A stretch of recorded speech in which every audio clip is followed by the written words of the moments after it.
I find it a little difficult to say what the subject matter of this seminar is going to be, because it's too fundamental to give it a title.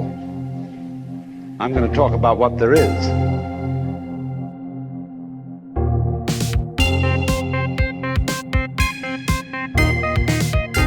Space, you see, is not just nothing. If I could magnify my hand to an enormous degree so that you could see all the molecules in it, I don't know how far apart they would be, but it seems to me they would be something like tennis balls in a very, very large space. And you'd look, when I moved my hand like this, and say, for God's sake, look at all those tennis balls. They're all going together. Crazy. And there are no strings tying them together. Isn't that queer? No, but the space going with it. Space is a function of, or it's an inseparable aspect of, whatever solids are in the space. And you just don't get one without the other. So the moment you see that intervals, that space is connective, you can understand at once how you are not just to be exclusively defined. You can understand at once. And you just don't get one without the other. So the moment you see that intervals, that space is connective,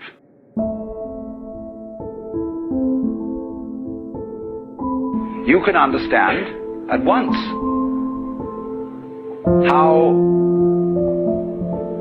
you are not just to be exclusively defined as a flash of consciousness that occurs between two eternal darknesses, which is the popular common sense view which Western man has of his own life.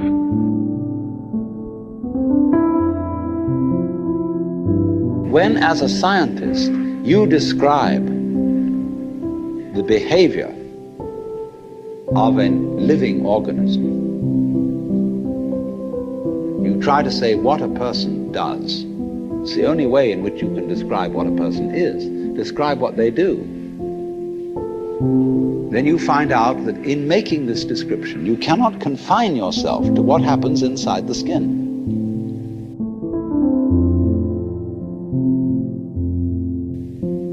In other words, you can't talk about a person walking unless you start describing the floor. Because when I walk, I don't just dangle my legs in empty space. I move in relationship to a room. And so in order to describe what I'm doing when I'm walking, I have to describe the room. I have to describe the territory. So in describing my talking at the moment, I can't describe this just as a thing in itself, because I'm talking to you. And so what I'm doing at the moment is not completely described unless your being here is described also.